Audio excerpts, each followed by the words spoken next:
Olá, pessoal, sejam muito bem-vindos a mais um webinário da Fazcomex. Para quem não me conhece, eu sou Sinara Bueno, sou despachante, empreendedora e sou cofundadora da empresa Fazcomex. Bom, hoje a gente vai falar sobre estratégias poderosas de captação e fidelização, de clientes no comércio exterior. E a gente trouxe aí, novamente, né, a Roberta Folgueral. A Roberta já participou aí de alguns webinários conosco aqui na Fazcomex. E seja bem-vinda, Roberta. Vou te pedir para te apresentar aí, para quem ainda não te conhece, né? Difícil alguém não te conhecer ainda, Que mas vamos isso. lá. Obrigada, Sinara. Obrigada, Fazcomex, aí pelo convite.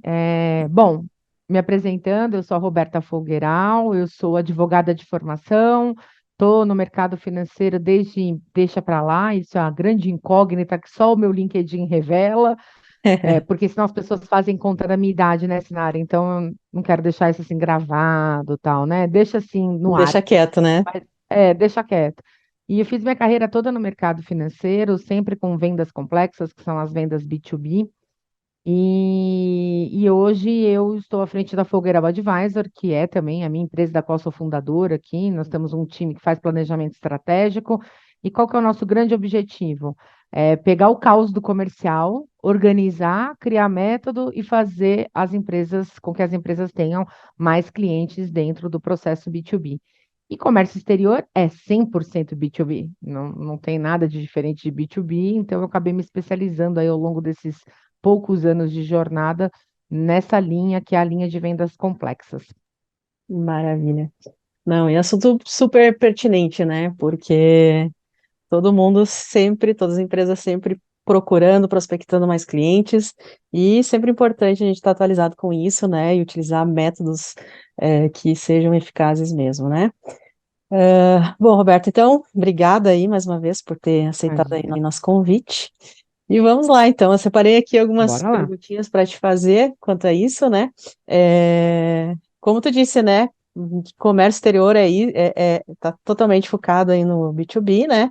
E então Uhum. esperamos aí que seja muito útil aí para despachantes, comissárias, agentes de carga e todos os intervenientes aí do Comex, né? Bom, Joia. para a gente iniciar aí, quais que são as principais diferenças, né, nas abordagens aí de B2B e B2B2C, no comércio exterior e como elas impactam na escolha do perfil, do cliente, né, perfil ideal do cliente. Primeiro ponto que eu vou começar sugerindo uma bibliografia, porque todo mundo diz que uma vez professora, sempre professor, né? Então, essa filosofia que quisera eu tivesse tido essa ideia, eu tivesse criado, mas ela não foi criada por mim, quer dizer, não estou aqui reinventando a roda de como que a gente deve prospectar e ter mais clientes no comércio exterior. Essa é uma metodologia que ela foi criada pelo Aaron Ross, ele foi o responsável por revirar, vamos dizer assim, todos os resultados da Salesforce quando ela estava passando pela sua pior crise de resultado. Então, o nome do livro para quem se interessar, chama Receita Previsível. Eu mesma já li esse livro, acho que umas 5 vezes, e todas as vezes em que eu leio esse livro, minha cabeça estoura, né? Tem alguma ideia, algum insight novo. Tenho certeza, Sinara, que você, à frente de uma empresa de software as a service, já deve ter lido ele algumas vezes também, né? Então, mas as principais diferenças desse livro, dessas metodologias, é o público para quem a gente está direcionando o nosso processo de venda. Quando a gente fala de B2C, que é o consumo, o mercado feito para o consumidor, que é o comércio, né, o serviço de rua, o salão de cabeleireiro, a loja do shopping, também existe toda uma metodologia para atrair, para encantar, para reter esse tipo de público. Mas esse tipo de venda conta com alguns apelos e alguns estímulos mais sensoriais, né? Então, você tem os restaurantes que vão optar por cores diferentes, para passar um pouco de sofisticação, ou quando eles querem um conceito de fast food, aromas, e por aí vai. No B2B, que são as vendas complexas, são os negócios realizados entre duas PJs, entre duas pessoas jurídicas, a gente tem como um conceito de venda complexa. E o que que é uma venda complexa? Como o nome diz, é uma venda que tem um grau de complexidade maior, porque ela tem etapas, porque ela precisa de processos. Então, num caso de um despachante aduaneiro, de um agente de carga, Para ele ofertar o produto dele ao importador, ao exportador, ele precisa de etapas. Então, ele tem uma etapa de qualificação daquele cliente, daquele público, daquele lead, daquele prospect. Ele tem uma etapa de entender se o que ele vende resolve uma dor ou não do importador. E aí não adianta ficar refratário à tecnologia, você precisa de tecnologias mínimas para conseguir criar esse tipo de fluxo. Mas hoje em dia, né, Sinara, graças a Deus, uma empresa pode ter um CRM com uma boa ferramenta de automação de e-mail marketing por R$ 50 mensais. Isso é extremamente acessível, são as ferramentas que eu utilizo no meu dia a dia aqui e funcionam super bem. Na venda complexa, a gente tem aí um ciclo de compra, um ciclo de convencimento do comprador de 90 a 120 dias. Mercado financeiro é B2B 100%, né? O câmbio ligado ao comércio exterior é B2B, o importador também se relaciona no B2B, o exportador, o agente de carga, todo mundo se relaciona no B2B. E o B2B2C, agora vem, né? O B2B2C é a necessidade dessas empresas criarem canais de distribuição. Então, eu vou criar um canal de parceria, onde eu vou rentabilizar um parceiro por alguma recomendação. Eu vou criar um processo de um white label e vou ofertar esse white label para uma empresa e ela é a provedora da solução final para o cliente. Então, quando a gente fala em parceiros de câmbio, parceiros de Comex, parceiro do agente de carga, do despachante, a gente está falando nos canais de B2B2C. Então, se eu pudesse resumir tudo isso, eu acho que o grande ponto é a curva de convencimento, o tempo de curva, né? O delta T, que eu costumo falar muito em curso, em consultoria, que é o delta T, quer dizer, do primeiro touch que você fez com o cliente até o dia que o primeiro dinheiro vai vir para a mesa, a gente está falando de uma venda que demora mais ou menos 90 a 120 dias para acontecer. Perfeito. Ô, Roberto, tu falou já de algumas ferramentas, né? Citou que temos ferramentas aí disponíveis e temos várias aí, graças à tecnologia, né? É, Uhum. quais são as fontes aí confiáveis de inteligência de mercado que tu Ó, a pode me primeira coisa citar? que eu quero dizer, que eu sempre falo é: ai, como é que você separa os leads para você prospectar, para você ir atrás do seu público? Todo mundo usava aquela lista do MDIC, né, Sinara, que já saiu até do Sim, ar, né? Na é. época que todo mundo usava, eu sempre falava, gente, você e todo mundo usa essa lista. Essa lista não é a única fonte. Então, hoje a gente tem ferramentas muito boas. Eu acho que uma das grandes ferramentas que existem hoje são essas ferramentas que fazem cruzamento de bancos de dados que são públicos e por meio de uma ação probabilística, ele acaba indicando para você aonde tem cargas. Então, eu sou especializado em ramo fármaco. Bom, quem está embarcando mais fármaco, por qual porto está embarcando, quem que eu quero dizer assim, são importadores, são tradings, o que são essas pessoas? Todos os dados que são considerados como dado sensível ou dado que pode colocar em risco a negociação, essas ferramentas probabilísticas não entregam, lógico, porque eles não são dados públicos. Então, são grandes big datas que vão confrontando. Então, assim, eu faria uso de uma ferramenta probabilística e recomendo muito aos meus clientes que façam uso, porque, como eu te respondi na pergunta anterior, como a gente vem de uma curva de 90 a 120 dias, a parte que faz a prospecção, a parte que faz a identificação do interesse daquele possível cliente, daquele lead, que é uma parte que a gente chama de SDR, né, que é o pré-vendas, está lá no livro também, do Aaron Ross, é uma área que não pode perder tempo. Então, ela não pode ser medida por fazer 200, 300 tentativas de touch com um possível cliente. Ela não pode ser medida por 50, 100, 200 ligações. Ela tem que cuidar de uma quantidade menor de leads, porque ela precisa estudar mais sobre ele para não perder tempo nessa jornada. Então, veja, se eu falo que na prospecção a gente tem uma curva de 90 a 120 dias, o objetivo de todo gestor é provar que eu estou errada. E aí, lógico, você vai querer diminuir essa curva, porque quanto mais rápido, mais rápido o dinheiro vai entrar na empresa e mais barato fica o custo de aquisição daquele cliente.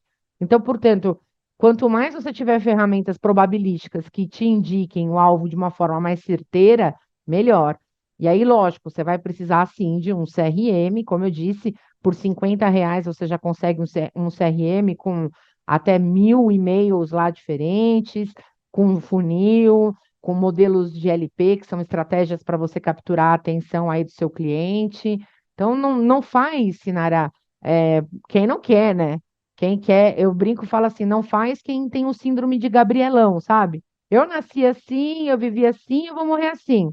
Eu sempre fiz assim, então eu não quero mudar. Esse aí não vai conseguir mesmo resultados diferentes, porque ele está fazendo mais do mesmo, fazendo como todo mundo faz, aí ele não se destaca na multidão. Sim. E talvez aí disparando e-mails sem nenhum direcionamento para qualquer um também, ou E buscando aí, contatos, não somente com SDR, né, por vários não, e canais. aí, Sinara, ele vem falar, ele vem dizer que o e-mail morreu, que o e-mail não dá resultado, que o e-mail não traz conversão. Lógico que traz.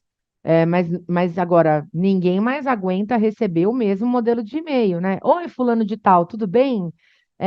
Se esse assunto, se economizar dinheiro, potencializar não sei o quê, for relevante para você, fala se faz sentido a gente agendar, porque veja os resultados que eu já fiz para a empresa A, B, C, e aí cita. Isso aí são modelos prontos que todo mundo usa Ctrl+C, Ctrl+V. Então não vai dar resultado mesmo. Ninguém vai responder esse e-mail. O e-mail você Sim, só vai ser assertivo, primeiro, quando você testar muito, você sabe disso. Você tem que testar muito, tem que fazer muito teste AB, tem que mandar muitos assuntos diferentes. E se você realmente se conectar com aquele público que está falando, ou seja, tem conceito de storytelling, né, de você contar uma história para quem está ouvindo, a pessoa se conectar, você matar a pau a dor, você conseguir entender qual é a dor do seu cliente, falar, olha, eu resolvo a sua dor assim, né? Eu não vou tomar mais que 15 minutos. Aí tudo bem, eu mesmo, eu respondo até e-mail quando é e-mail padronizado falando, olha, eu até tinha interesse de te conhecer, mas como esse e-mail é o mesmo que eu recebi já de 5 empresas diferentes, que vocês só deram Ctrl+C, Ctrl+V, eu nem quero te conhecer, porque você não estudou nada sobre mim. Então, não, se você não perdeu um minuto querendo entender quem eu sou para comprar o seu produto, também não vou perder um segundo para te ouvir, né? Eu sou uma stakeholder do comércio exterior e eu receber um e-mail me oferecendo armazenagem, é porque a pessoa nem entrou no meu site, não teve nem o cuidado de ver o que sim, meu domínio lá faz, entendeu? Isso é o papel do pré-vendas. É por isso que essa curva fica longa, que sai atirando para todo lado, sem alvo específico, aí o resultado não uhum, vem. Aí o empresário acha que é a estratégia que não dá resultado, que é o fluxo que não dá resultado. A estratégia dá resultado, mas ela, como toda estratégia, precisa ser raciocinada. Não pode ser copiada no Ctrl+C, Ctrl+V. sim. E aproveitando que tu falou aí em atirar para todo lado, qual que é a importância assim da gente definir um perfil, né, um perfil do cliente para ser desenvolvido? E excelente essa pergunta, porque uma das primeiras coisas que eu pergunto para o cliente quando ele vai passar por esse processo de ou estruturação ou reestruturação da área comercial é quem que é o seu público ideal aí? Quem que você está procurando? Ah, todo mundo que importa que exporta. Não, gente, isso está genérico. Esse livro também conta, e a gente aplica também, que são técnicas para você identificar o seu perfil ideal, o seu ICP, né? Perfil ideal de cliente no termo em inglês. O perfil ideal não é o importador exportador. O perfil ideal começa naquele detalhe que a gente falou, que as ferramentas tecnológicas podem te trazer muito mais velocidade para identificar. Mas qual é o ramo dele, quantos funcionários ele tem, onde ele está localizado geograficamente, se ele utiliza rede social ou não. Então, se você estudar, você vai ver que ele tem um site bem posicionado, se ele usa blog, se ele não usa, se ele tem LinkedIn, se ele não tem, se é homem, se é mulher, porque isso muda também na forma de abordagem. Eu fiz uma pesquisa numa base de 16 mil contatos que eu tenho aí angariado ao longo desses anos todos, é, onde a gente chegou à conclusão de que 57% do tomador de decisão dentro do importador e do exportador são mulheres entre 40 e 55 anos no máximo, que estão ali como diretoras financeiras, gerentes financeiras, pessoas com a caneta e o cheque na mão, como a gente falava antigamente. Se a sua empresa faz uma comunicação que não consegue se conectar com esse público, então você não consegue entender que a cabeça feminina, ela leva em consideração critérios como segurança, confiabilidade, quem é a autoridade que está do outro lado, quem que é a pessoa que está por trás daquele site bonito, daquele preço imperdível, e aí ela se propõe a experimentar. E os outros 43% são jovens homens, na faixa entre 30 a 35 anos no máximo, mais ávidos por tecnologia. Então, assim, se eu sou um despachante aduaneiro, se eu sou um agente de carga, eu preciso dedicar algumas horas para compreender esse perfil ideal de cliente com quem eu quero me conectar, porque dessa forma, o retorno lá dos 90 dias para o primeiro dinheiro na mão, para o primeiro ticket faturado, ele vai acontecer numa curva menor. E foi o que a gente falou no início desse papo. O papel do gestor e do líder comercial é reduzir esse tempo. E ele só vai conseguir fazer isso se ele estudar a estratégia para o público que ele está conversando. Então, isso é um dado interessante, é um dado relevante para que a gente, como empresa, né, como importador, como agente de carga, como despachante, que a gente direcione os nossos esforços aonde esses esforços dão melhores resultados. Se eu atirar para todo lado, imagina, sai um navio daqui com porto omitido, né? Então, onde ele atracar, tá bom, né? Deixa a carga lá e alguém vai buscar. Ninguém vai fazer isso, né? Perfeito. A gente tem que conhecer a persona, né, que a gente A vai persona. se comunicar. E falar um pouquinho da eficácia da captação de clientes, tá? Como é que a gente pode medir essa eficácia, né, dentro do contexto de B2B? Hum. O que tu vê, assim, de principais indicadores? Primeira coisa é a gente alinhar o perfil comportamental do comercial, a posição em que ele está dentro da área comercial. As pessoas acham, e achavam antigamente, né, que um bom comercial ele já nascia com dom, né? Nossa, essa pessoa fala muito bem, ele é um ótimo comercial, já nasceu assim. Isso já foi provado que não é verdade. As pessoas estudam tecnicamente e elas vão melhorando com o passar do tempo. Porém, existe um conceito que são 4 quadrantes de perfis comportamentais e que hoje eles se desdobram já em 34 quadrantes. Então, veja, se eu sou uma pessoa de perfil comportamental estável, de perfil comportamental de processo, eu jamais posso ser medida pela quantidade de clientes que eu encanto, pela quantidade de clientes que eu consigo convencer a operarem comigo, a fazerem negócio comigo. Por quê? Porque eu não tenho um perfil dominante e influente. Porém, se eu, com um perfil dominante e influente, eu não tiver uma pessoa de conformidade, de estabilidade do meu lado, ninguém manda proposta.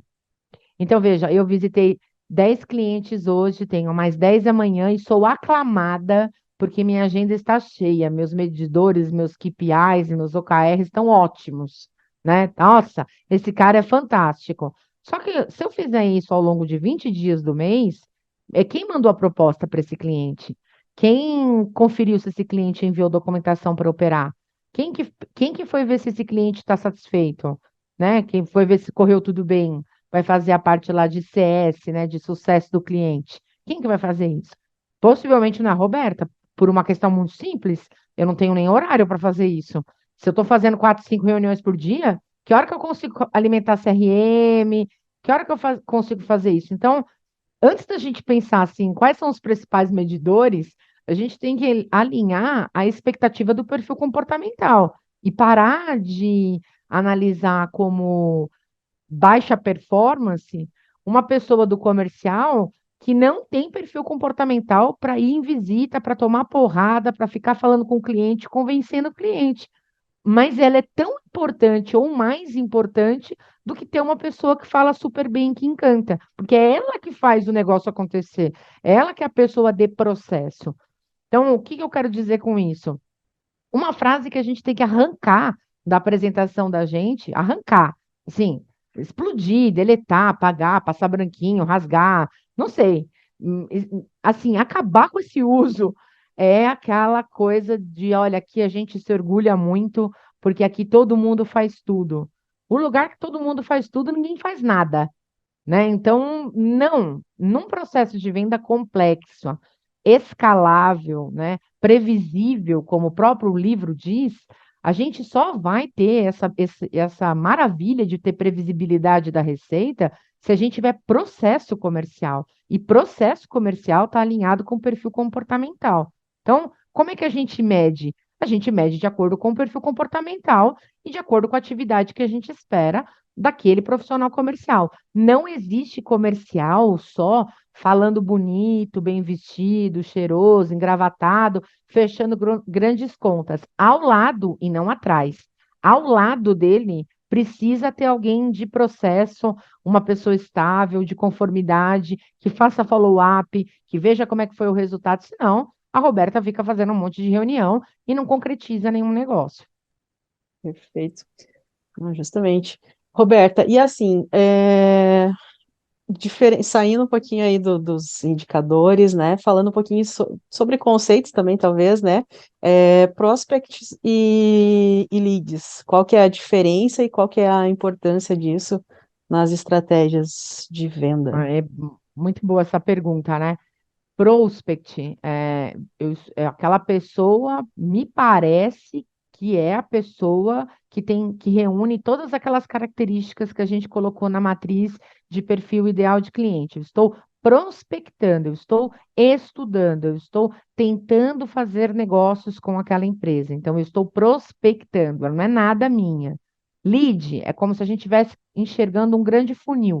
Ele já deu um outro passo, quer dizer, ele se encaixou no meu perfil ideal, mas ele demonstrou um pouco mais de interesse pelo meu produto, seja porque eu preparei um material rico para ele, como preparei um infográfico, um e-book, eu preparei uma aula fechada ao vivo com um especialista, ele já avança um pouco mais. Então, o lead é o prospect mais qualificado, né? Porém qualificado. E o prospect é o ICP já na lista nomeado, né? Então já é o meu perfil ideal de cliente nomeado como prospect. Por exemplo, eu disse lá que eu quero ter empresas até 1 milhão de faturamento, mulher 40 e poucos anos, e quando eu utilizo as ferramentas digitais, utilizo o LinkedIn da forma correta para pesquisar, eu acho que a Roberta faz parte daquele grupo ali que eu coloquei como perfil ideal. Então, eu vou começar um processo de prospecção. E aí eu usei estratégias de marketing combinada com isso, né, para a Roberta baixar um material meu. E quando a Roberta baixa o material, ela já virou um lead. Que esse SDR, que esse pré-venda, faz uma qualificação. Quer dizer, o quão quente a Roberta tá de fechar negócio comigo. Ela tá interessada, ela tá curiosa, ela é meu prospect, mas ela não tem dinheiro ainda, ela vai ter, ela vai ficar aqui sendo nutrida. Gente, só dá para fazer isso usando inteligência artificial. Não tem como fazer isso na planilha. Isso é impossível, tá? No SAP, né, que a gente fala que é o sistema avançado de planilhas. Você vai precisar de um CRM mínimo para conseguir fazer isso. Perfeito. Bom, e a gente falou antes já um pouquinho de personas, né? Mas como que a criação de personas pode melhorar a segmentação de clientes? E por que Nossa que isso é Senhora, importante? Sinara, quando você me faz essa pergunta, eu vejo corações nos olhos, assim, né? Como é que segmentar a persona vai ser melhor? Poxa, você vai alinhar toda a sua estratégia de comunicação para aquela persona. A persona é a Roberta, é a Sinara, não mais a Fascomex e a Folgueiral. É onde a Sinara está, né? A Sinara e eu quero dizer onde a Sinara está, geograficamente falando, fisicamente, mas, né, pessoal, onde a Sinara está nas redes sociais. A Sinara, ela é uma pessoa que consome qual tipo de conteúdo no Instagram, qual tipo de conteúdo no LinkedIn. O LinkedIn, ele tem uma ferramenta que depois que você faz todo esse processo, você pode usar uma ferramenta que chama Lookalike. Quer dizer, depois que você fez esse estudo, você sobe sua base de clientes para o LinkedIn e fala, LinkedIn, agora eu quero prospects, não, eu quero leads exatamente desse jeito aqui. E ele vai fazer um lookalike, como se fossem na mesma proporção daquele tamanho da Roberta. E um dado super relevante da gente falar de melhorar essa estratégia de persona foi um caso muito curioso, né? O uso do TikTok. Eu vou falar do TikTok, porque eu sei que tem muita gente tradicional aqui, todo mundo vai achar que essa é uma rede de dancinha, é uma rede de adolescente. Eu confesso que eu também achava isso, eu achava que era uma rede de dancinhas. Quer dizer, se você quiser ligar a câmera e fazer uma dancinha, ela vai ser a rede de dancinha, né? Só que um dado super importante, né? O TikTok, em um ano, eles conseguiram 1 bilhão de usuários, né? Esse é um número que Meta, né, que é o Facebook mais o Instagram, juntos têm em 10 anos, sendo que a Sinara tem conta no Face e a Sinara tem conta no Instagram. Quer dizer, a gente tem aí 1 bilhão de contas, mas muitas contas duplicadas.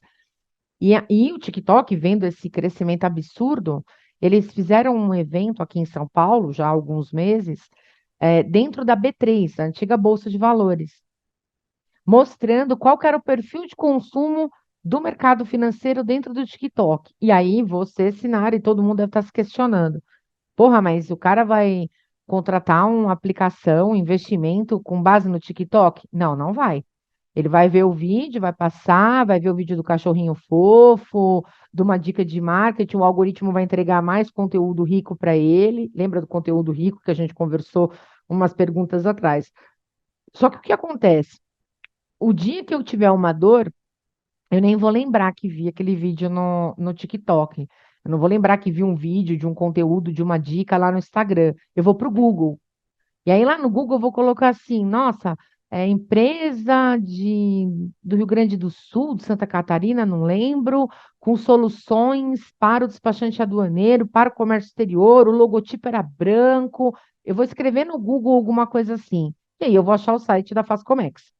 Ou seja, estar nessas redes sociais, não fazendo dancinha, mas colocando conteúdo rico, é uma estratégia de você ser lembrado pelo tomador de decisão, que não anota, não faz contato com você ali, se bobear, nem curte o seu vídeo, mas ele viu, ele foi impactado e ele vai lembrar disso. Então, quando você conhece a persona, né, você sabe aonde ela anda, você sabe que tipo de conteúdo ela quer consumir e os seus conteúdos acabam atingindo ela de uma forma cada vez mais impactante. Com isso, o papel do comercial é pegar 10 leads extremamente qualificados. E aí você pode criar um KPI para ele pegar 10 leads e converter 10 leads. E não ficar fazendo 50 visitas para converter 5, queimando 45 oportunidades de clientes que podem nem estar prontos para a sua jornada, para o seu produto, para a sua solução, para o seu serviço naquele momento. Mas você queimou seu nome, porque você saiu distribuindo. Uma coisa que eu execro, e já fica de dica, porque você não conhece a persona, não faça, não faça, é mandar abordagem no LinkedIn, mandar e-mail com PPT de apresentação, com PDF de apresentação, se eu nem te conheço e não pedir. Se eu não pedir, você não manda. É assim que funciona o lead do B2B. É ele que tem que te pedir uma proposta. Não você sai distribuindo PPT. Ah, segue um PPT meu para você conhecer o que eu faço. Não, isso é panfletagem. Não dá mais retorno faz tempo.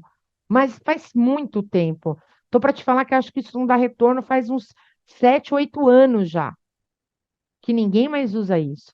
O cliente do B2B, ele tem que te pedir uma proposta e você tem que atacar a dor dele, não você sair distribuindo. Esse deve ser um dos motivos pelos quais você manda tanto e-mail e tenta falar com tanta gente no LinkedIn e fica no mais absoluto vácuo. E aí você acha que o LinkedIn não presta e que mandar e-mail não presta, que não dá retorno. Mas não é que não dá retorno, é que você está fazendo sem nenhuma estratégia, copiando só um pedaço de uma dica que te deram. Mas não adianta pegar a dica, você tem que saber aplicar a estratégia. Senão a dica fosse fácil, você vai lá no LinkedIn e copia o que eu estou fazendo, o que a Sinara está fazendo. Mas não, não Sim. funciona desse jeito. Vou aproveitando que tu falou aí do PPT por e-mail, né? Minha próxima Sim. pergunta é referente ao primeiro contato. Ah, Com certeza o primeiro contato não é mandar um PPT, né? não. Mas assim, que tu vê de passos, né, que são essenciais para conduzir esse primeiro contato aí com o lead, né?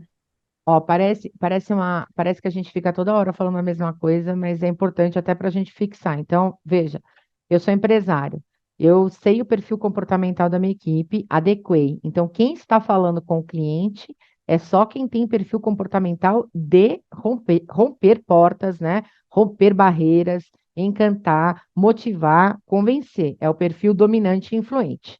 Então, eu não vou colocar uma pessoa de processo de estabilidade para abordar. Primeiro ponto.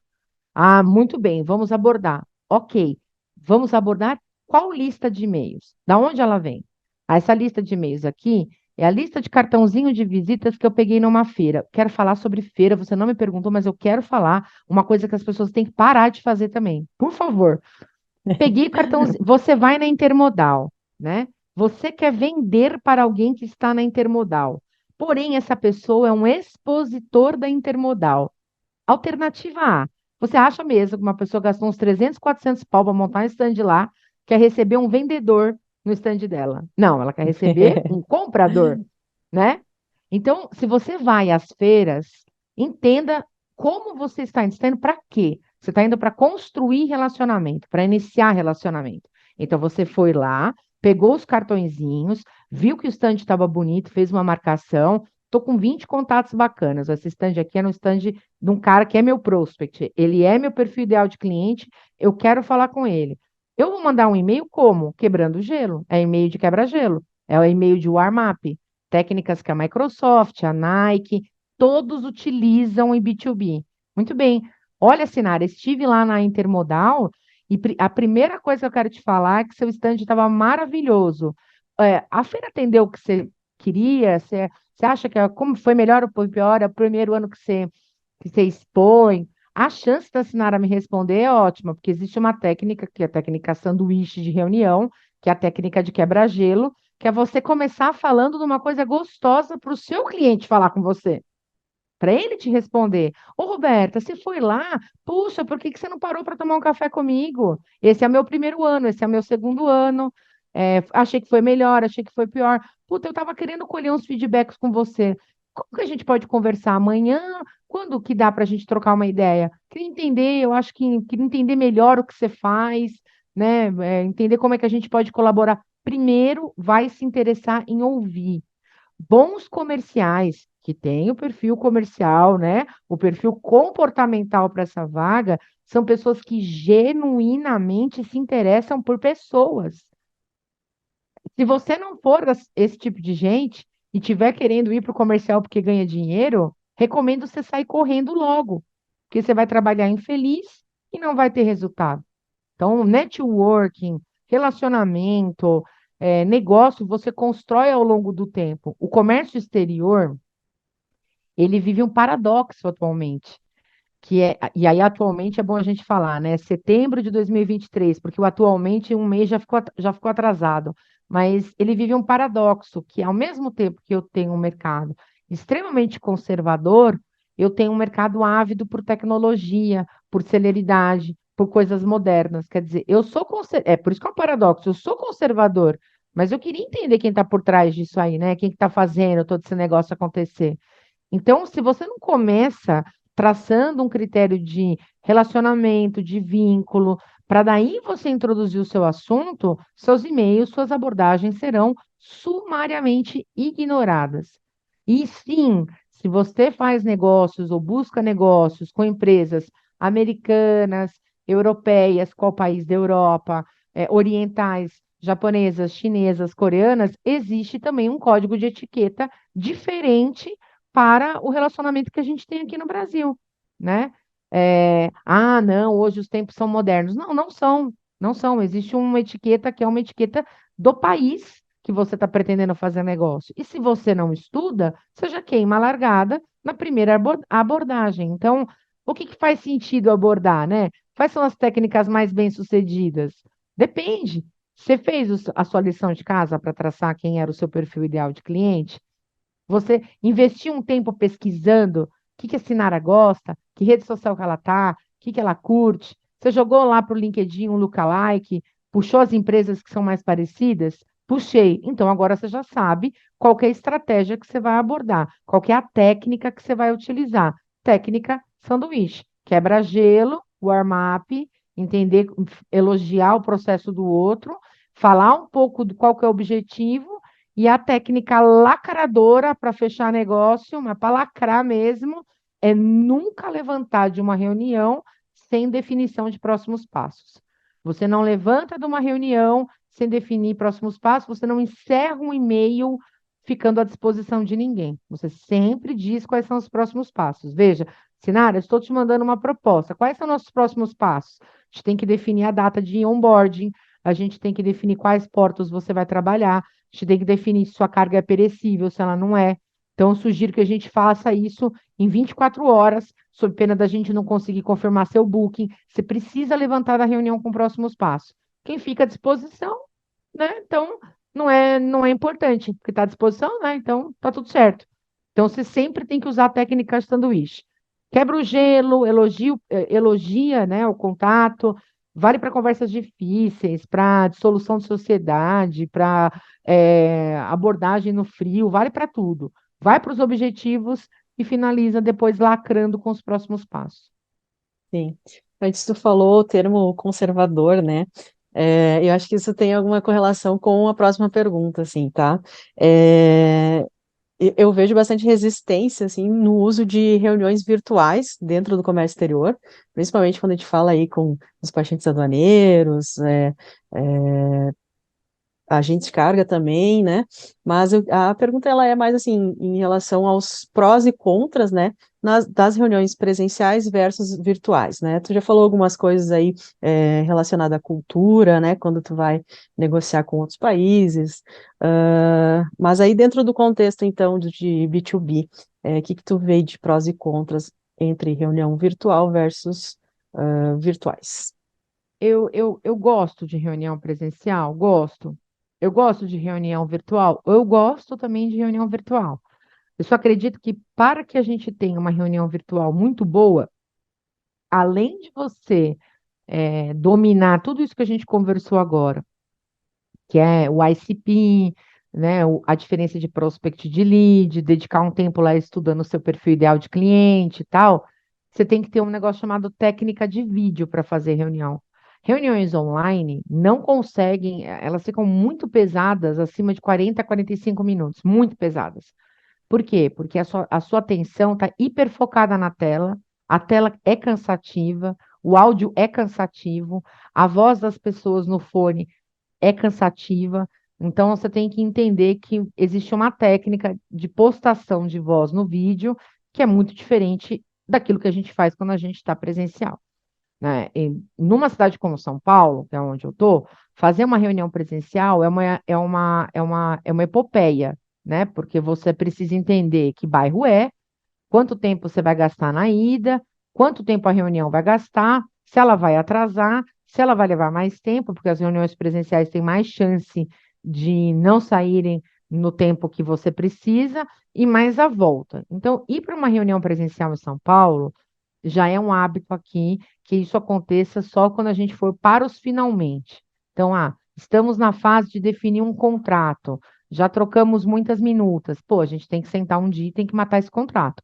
Pessoalmente vai ser melhor. A gente já está numa fase de resolver uma dor, uma conversa difícil, um cliente que está querendo ir embora, que está querendo rescindir, né? Ou churn, na linguagem mais técnica, mais modernosa, mas é o cara que está indo embora. Pô, vale a pena um approach mais presencial, apagar um incêndio, né? Agora, é, a tecnologia é a tecnologia e ela precisa ser aliada da gente. Hoje você consegue fazer duas, três reuniões na parte da manhã, mais duas, três na parte da tarde, com pequenos intervalos para alimentar CRM, desde que você esteja online. Então, você não tem o custo do deslocamento e nem perde, a atenção do cliente.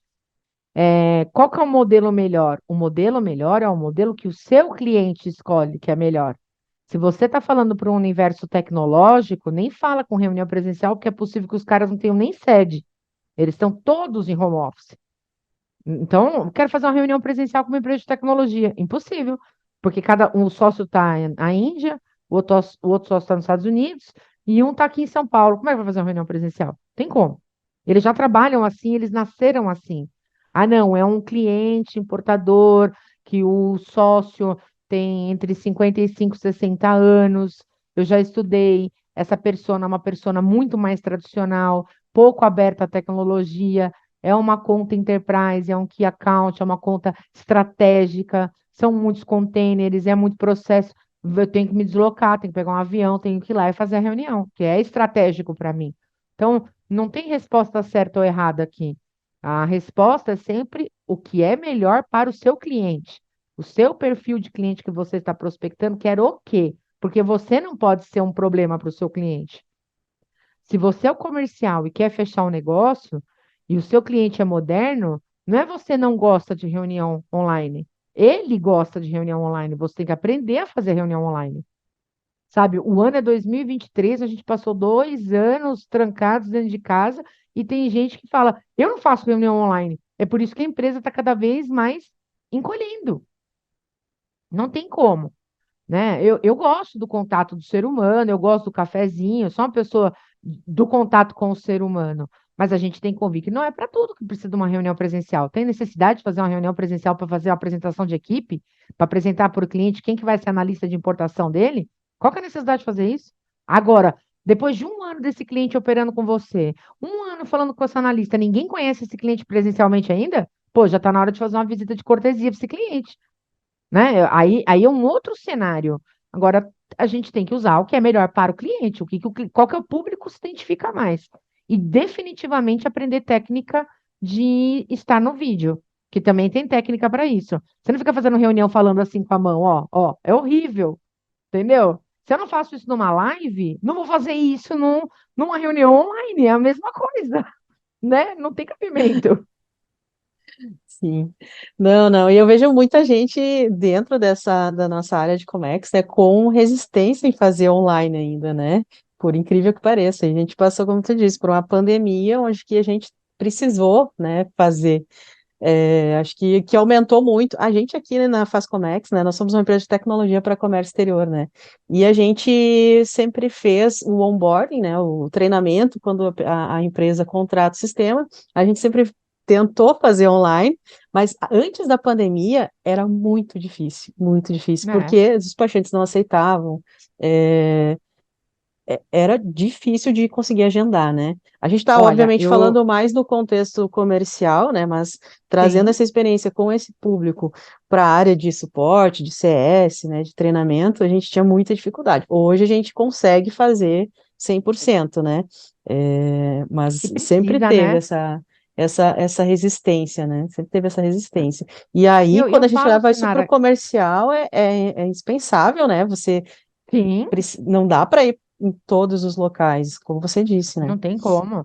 E eu te digo assim, que quando a gente resiste a esse processo tecnológico, é o ser humano com medo do que ele não conhece. Então, eu resisto porque eu tenho medo, eu não sei o que é, então eu não quero fazer. Mas a gente já passou por essa fase, a gente já tem diversas tecnologias que são extremamente amigáveis, algumas são gratuitas.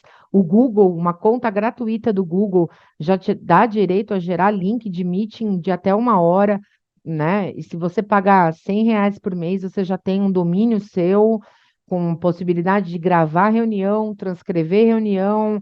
E isso para quem é profissional autônomo, para quem é profissional com pouca gente ali no comercial, é indispensável que a gente eh, não tenha, né?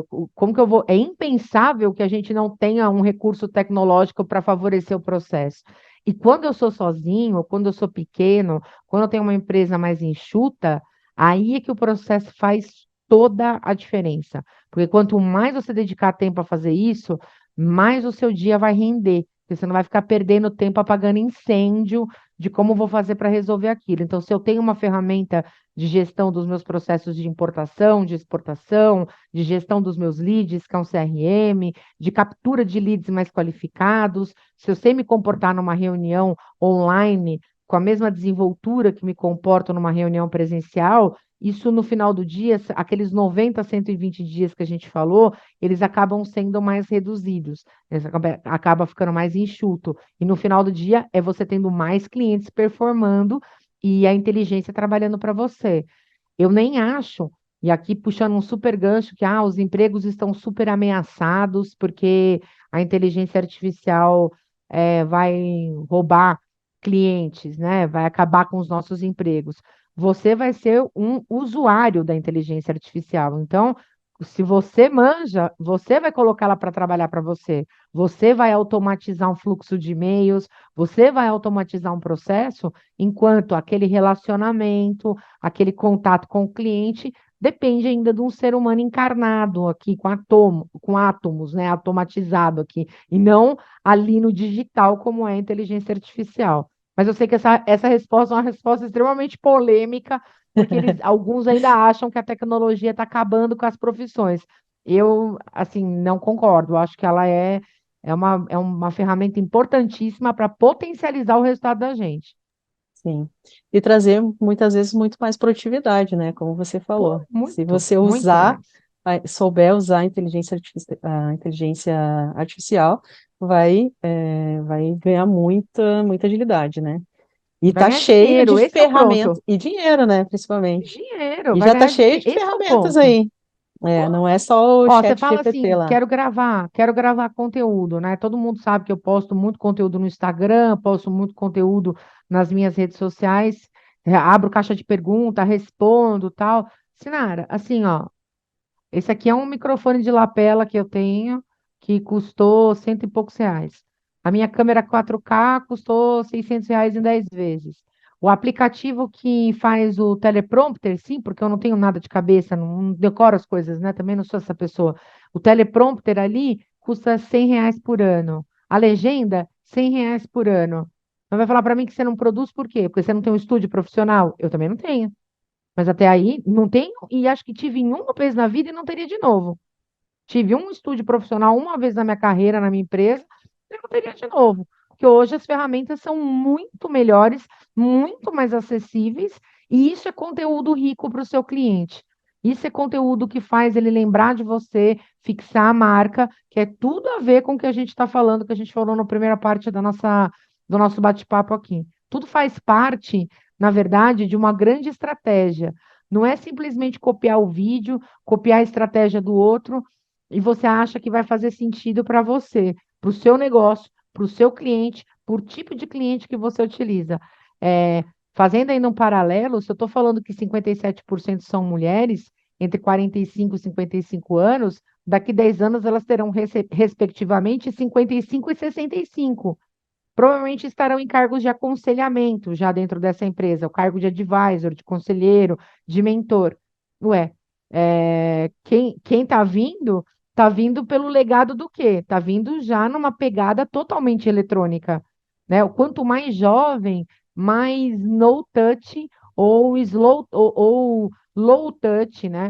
Nenhum contato ou pouco contato o usuário quer com o ser humano. Por quê? Porque eles já foram doutrinados na tecnologia. Esse é o seu cliente do futuro. Se você está construindo uma empresa que você pretende deixar um legado, deixar para filhos, criar um valor, vender, fazer uma fusão, uma joint venture, e você não está antenado com questões tecnológicas, mesmo para ter uma conversa ainda que superficial, né, de ideias, você já está perdendo tempo, você já está encolhendo e não percebeu. E não é culpa da tecnologia, é culpa do não abrir a cabeça para fazer as mesmas coisas, mas de um jeito diferente, com processo, com agilidade, com inteligência artificial. Perfeito. Esse tema é longo, né? Tem muita coisa Delícia! para ser falado também. Bom, Roberta, e a gente falou antes do livro, você falou lá no início, né, do livro do Receita Previsível, né? E ele fala bastante também de receita recorrente no comércio exterior, né? Como a gente pode trazer isso para o Comex, né? Quais estratégias aí que podem ser usadas para Ô, a gente Sinara, ter uma receita? eu tô rindo da sua pergunta, porque agora vai começar a fase da física quântica da conversa, né? Como é que eu, despachante aduaneiro, agente de carga, como é que eu vou ter receita recorrente se o que eu presto depende exclusivamente da minha mão de obra? E a minha mão de obra sou eu, e eu estou ficando cansada, cansado, velha, velho, não tenho para quem deixar. Como eu vou fazer isso? Somente com o uso da tecnologia. Nada é capaz de te dar escalabilidade, nada é capaz de te dar uma receita recorrente se você não tiver um produto digital, um produto que não dependa de você, né? Uma coisa que o mercado não aguenta mais ouvir falar é a palavra parceria. Eu também, para ser bem honesta, já peguei um ranço dessa palavra parceria, porque no Brasil a parceria é um se ferra e o outro se favorece, né? Então ninguém mais aguenta com isso. Se a gente vem vindo num processo de planejamento estratégico da empresa, veja, quando eu falo empresa, pode ser até o profissional autônomo, sozinho. Ele tem que pensar grande como uma empresa, porque pensar pequeno, pensar grande dá o mesmo trabalho. Então já pensa grande, né? Já vamos organizar um negócio logo na largada. Não começa bagunçado, né, Sinara? Você ri porque você já passou por isso, né? Já pensa organizado, já cria manual, mas manual para quem lê. O segundo que vier depois de você já não vai sofrer o que você sofreu para criar um negócio. E hoje o que a gente percebe há um movimento muito grande do comércio exterior em copiar modelos que já são modelos utilizados e consagrados no mercado financeiro. Vou dar alguns exemplos aqui, tá? Então, por exemplo, a gente pensa já em soluções que são soluções white label. Então, aquele que cria receita recorrente em produtos já, em infoprodutos, são empresas que aparece lá o logotipo Fascomex, logotipo Folgueral, e por trás eu tenho um hub de soluções para mim. Então, eu tenho que ter uma solução de seguros, onde quem aparece sou eu, mas quem emite a pólice, obviamente, porque é um setor regulado pela SUSEP, é um corretor de seguros autorizado a fazer isso. Eu tenho uma solução de câmbio, é uma instituição financeira regulada pelo Banco Central autorizada a fazer isso. Mas quem está aparecendo como provedor da solução é a Fascomex, é a Roberta, é o despachante aduaneiro, é o agente de carga. Eu vou dar um número aqui para você que eu acho que é um número bastante relevante. Eu tenho um cliente, que é um cliente, aliás, eu tenho alguns clientes agentes de carga indo para esse processo, mas um deles já está bem maduro. Esse cliente faz desembaraço e é um agente de carga, tá? E o que ele fez? Ele montou um outro CNPJ, além do CNPJ dele do agenciamento. E esse CNPJ 2 que ele criou, ele usou esse CNPJ que era de intermediação para recomendar o fechamento de câmbio dele mesmo para um banco. Você entendeu? Ele abriu o CNPJ 2 e recomendou o CNPJ do agente para receber o rebate, né? Para receber a comissão. E aí ele mapeou que em um ano ele conseguiu fazer uma receita de R$ 500 mil. Então, ele fez um negócio que a gente chama de prova de conceito. Ele fez uma POC na área de tecnologia, né? Ele fez um MVP. Porque se desse errado, era ele mesmo. Então, tá tudo bem, que eram os câmbios de frete, de profit share. Com isso, ele criou o white label dele. Então, agora, ele é o provedor do câmbio para o cliente importador e exportador. E quem processa é uma instituição financeira. Então, olha só, ele fez conceito de upselling, cross-selling, que já dá outra live nossa, upselling, cross-selling. Ele fixou, ele conseguiu consagrar a marca dele como a provedora da solução e o cliente está lá fechando o câmbio direto. Então, a gente sabe que, por exemplo, quando o cliente consome mais de um produto conosco, a chance dele trocar a gente por outro fornecedor é menor, porque ele tem mais produtos com você. Então, ele conseguiu fazer tudo isso criando produtos que são infoprodutos, que não dependem de um ser humano. Porque no final do dia, quem está falando com ele, quem está tirando a dúvida daquele cliente final, daquele importador ou daquele exportador, é a instituição financeira. E o cliente nunca vai mandar dinheiro para mim, nunca vai mandar dinheiro para a Fascomex, sempre vai mandar dinheiro para a instituição financeira. Isso já existe para seguro, para transporte, para reserva de espaço. A gente já tem agentes de carga que vieram para o Brasil como agentes de carga digital, que já estão fazendo FINIMP, que é financiamento à importação, para o cliente, já que eles são consignatários da carga. A gente já tem fundos de investimento trabalhando com ACC, ACE em FINIMP, financiando, antecipando recebíveis, fundos de investimentos que são dedicados ao comércio exterior, com taxas, com valores que são muito melhores do que fazer com os bancões. Então, por quê? Porque o conceito de BaaS, né, que é Bank as a Service, igual tem o Software as a Service, então a gente tem o BaaS também. E o mercado de comércio exterior começa a copiar modelos de infoproduto, de coisa que fique lá vendendo de forma recorrente, sem que eu, que estou cansadona, tenha que ficar fazendo 8 reuniões online ali para conquistar meu cliente. 8 horas do dia ali falando sem parar. Isso é uma cópia do mercado financeiro. Ah, e sem síndrome de Gabrielão, né? Sem ficar falando eu nasci assim, eu nunca fiz assim, isso é muito louco. A gente já tem hospitais aqui em São Paulo, um dos maiores hospitais da América Latina, contratou o sócio da área de educação de um banco digital. Para quê? Para ele desenvolver o B2B nesse hospital. Gente, escuta o que eu estou falando. Um dos maiores hospitais da América Latina contratou um cara do mercado financeiro para ele implementar a regra de B2B num hospital. Se eles estão fazendo isso e eu não tenho dinheiro para pagar a consultoria que ele tem, olha o que eles estão fazendo. Se essa movimentação está rolando nesse mercado, é porque tem dinheiro na mesa. Senão à toa não ia acontecer. Então, como que a gente monta? Olha o grande. Vê o que o grande está fazendo. Santander, Itaú, todos eles têm fintech. Todos eles são sócios majoritários em fintechs que não levam o nome deles. Por quê? Porque eu tenho que atender o cliente como ele quer. Não é isso que eu acabei de falar? Eu sou o bancão, atendo como bancão. Eu quero atender o jovem de 30 anos, que é no touch ou low touch, não quer contato com seres humanos, toma minha fintech. Toma minha empresa de solução financeira aqui. Então, abra a cabeça, sabe? Vamos estar em mesas, em rodas, em conversas, em webinários, em lives, onde a gente consiga discutir ideias mais modernas, né? Onde a gente consiga dizer que a continuidade da carreira, da profissão, do mercado, não é a continuidade da mesma forma como sempre foi, é a continuidade de um jeito novo, de um jeito mais simples, com mais tecnologia, com menos dor e que vai te gerar receita recorrente. E fuja, fuja, fuja muito, corre e nem olhe para trás de curso que é, é o curso para te ensinar a fazer um curso, né? É o e-book que vai te ensinar a fazer um e-book.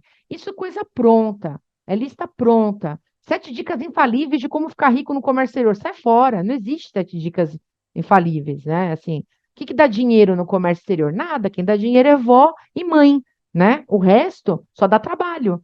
Então não adianta você achar que vai conseguir, né, com 7 dicas infalíveis, vai fazer o curso para fazer um curso. Assim, esses dias eu vi e fiquei meio chocada, né? Eu quero comprar um curso para você me ensinar como fazer um curso. Velho, se a pessoa fosse boa, ela não vendia o curso para fazer o curso, ela vendia o curso, não é mesmo? Ai, Duvide dessas coisas, entendeu? Duvide, cutuca, vai em fonte que seja mais confiável, sabe? E você nem. E assim, eu tinha um chefe que ele falava uma coisa que era ótima, né? A gente tem que trazer pessoas para perto da gente que discordem cabalmente do que a gente fala, que sejam o contraponto. Porque quem te faz é, pensar, refletir, que te provoca, que discorda de você, te tira da zona de conforto. E não é aquela zona de conforto que te incomoda, mas te abre o olho. O mercado está mudando muito rápido, já mudou e está mudando muito rápido. Se a gente continuar fazendo as mesmas coisas, esperando os mesmos resultados, eu nem preciso dizer que não vai dar, né? Não vai dar. Então, vamos parar de chorar, né? Vamos começar a vender lenço, né? Que daí fica mais confortável, né, Sinara? é isso aí. E as oportunidades estão aí, né? A gente está num tempo aí de muitas oportunidades, Muitas. com todo esse desenvolvimento tecnológico, né? Esses exemplos mesmo que você falou, né? Eu nem vou fazer minha última pergunta aqui, vamos fechar aqui já com Pode essa fazer, mensagem que tu pode passou. fazer. Não, é que acho que é a minha última mensagem, mas vamos fazer aí por última pergunta, né? Mas para fazer um review aí também, né? É que eu tô achando ela um pouquinho redundante aqui, mas assim, o que tu vê como os principais desafios, né, de adaptar a estratégia B2B para B2B, B2BC, né, que tu falou, e como superá-las e é, superar de forma eficaz. Acho que o grande desafio é a gente apertar a tecla F5, F5 nos nossos paradigmas. Acho que esse é o grande desafio, não vai ser redundante. Para eu poder criar uma estratégia B2B vencedora, matadora, lacradora, que vai trazer resultados, eu tenho que entender que esse é um processo que causa dor, como qualquer mudança causa impacto. Não existe mudança sem impacto. A pessoa que é sedentário, vai à academia, acha que vai ser uma delícia. Não, não vai. Você não vai feliz. Você vai sofrer, vai doer. Não tem como ter aquele corpo se não doer, se não fizer esforço. Então, por que vai ser diferente nos negócios? Quando a gente pensa em criar uma estratégia B2B2C, canais de distribuição, é porque a gente já está extremamente maduro no processo B2B. Vendas complexas, PJs para PJs, né? Business to business. Então, não fica querendo abraçar o mundo com as mãos. Faça uma estratégia, mas faz bem feito, para você ter que fazer uma vez só, tá? O processo hoje de business plan da área comercial, de BP, né, do quais são os nossos objetivos, ele só funciona se ele desce para o tático. Existe metodologia para fazer isso. Ainda usando o exemplo da feira, vou participar da Intermodal em maio de 2024. O que tem que estar pronto em abril, em março, em fevereiro, em janeiro de 24, em dezembro? Isso tem que descer para o tático. E não existe mais um business plan engessado para 12 meses. Os grandes marcos são estabelecidos nas metas, nos KPIs, nos OKRs, dá o nome que você quiser, nos controles, nos acompanhamentos, e ele desce a detalhes mensalmente. A cada 2 meses, a alta liderança tem que rever isso aí. Por quê? Justamente para a gente abrir a cabeça contra os paradigmas que a gente tem, até quando a gente constrói um business plan que a gente acha que está disruptivo, incrível, ótimo. Até para isso, porque em 2020, meu business plan estava pronto em outubro de 19. Em fevereiro de 2020, eu fui para Disney de férias. E na fila de um dos brinquedos, a primeira morte de coronavírus estava acontecendo em Nova York. Eu me lembro de ter pensado assim, nossa, você já imaginou se chegar em São Paulo? Que loucura que vai ser, né? Imagina. E embarquei de volta para o Brasil. 20 dias depois, fechou tudo. Meu business plan que estava pronto em outubro do ano anterior foi para o lixo. Em uma semana, eu tive que rever todo o programa de metas. E te digo, foi o ano de recorde de faturamento na empresa que eu liderei. Foi o ano da pandemia. Por quê? Porque a cabeça já não era aquela cabeça resistente, não. Eu vou morrer aqui abraçado nessa pedra, mas essa pedra vai te afundar. Mas eu tenho minhas convicções. Gente, eu não tenho compromisso com erro. Se eu tiver uma convicção e você me provar que eu estou errada, ótimo. Sou a primeira que largo o erro e já vou para o acerto. Entenda isso, gente. Então, fica aqui a dica, que acha que o maior desafio do mundo é abrir a cabeça para uma visão bem diferente, para uma visão moderna, de continuidade, de perenidade, de valor de negócio, valor de empresa. Perfeito. Roberta, e como é que o pessoal faz aí para te contatar? E como é que tá? Qual é o posicionamento da tua empresa? O que que tu tem feito aí? Eu sei que teve umas mudanças aí de carreira, né? Tive Como uma é que tu pode mudança de. Eu ajudar? fiz um rebranding. É, É, como é que tu pode ajudar o povo aí que está nos assistindo, dentro aí do nosso joia. contexto? Bom, em algum lugar desse vídeo aqui, Sinara, vai aparecer depois o link aqui para as minhas redes sociais, mas lá na minha bio, dentro do Instagram, tem um link, inclusive, de fale comigo direto. Por mais incrível que pareça, sou eu sim que falo com as pessoas no WhatsApp, sou eu que respondo na medida do possível todas as mensagens. Hoje, a minha empresa ela está posicionada tanto para desenvolver primeira, segunda e terceira liderança. Então, eu tenho na minha régua aqui de mentorados e mentoradas, estudantes recém-formados e C-levels, empresários, agentes de carga. Então, eu tenho um monte de cliente agente de carga querendo mexer esse molho, querendo se movimentar. E do outro lado, as empresas que já têm alguma estrutura montada, mas que não estão satisfeitas com os resultados dessa estrutura comercial. Então, o papel da área de planejamento estratégico aqui é a gente, com bastante metodologia, com bastante processo e com uma pitadinha de tecnologia, trazer previsibilidade de receita e escalabilidade também de negócios. Esse é o meu papel. Maravilha. Então tá, te agradeço, muito obrigada aí por Eu teu que te tempo, agradeço. tá? Por ter compartilhado aí tanto conhecimento com a gente. Tenho certeza que vai ser útil aí para muitas empresas, muitos intervenientes do Comex, Tá ok? joia, Sinara. Eu que agradeço. Obrigada. Obrigada aí pela disponibilidade, viu? Tá, joia. Abraço, até mais. Um abraço, até mais. Tchau, tchau.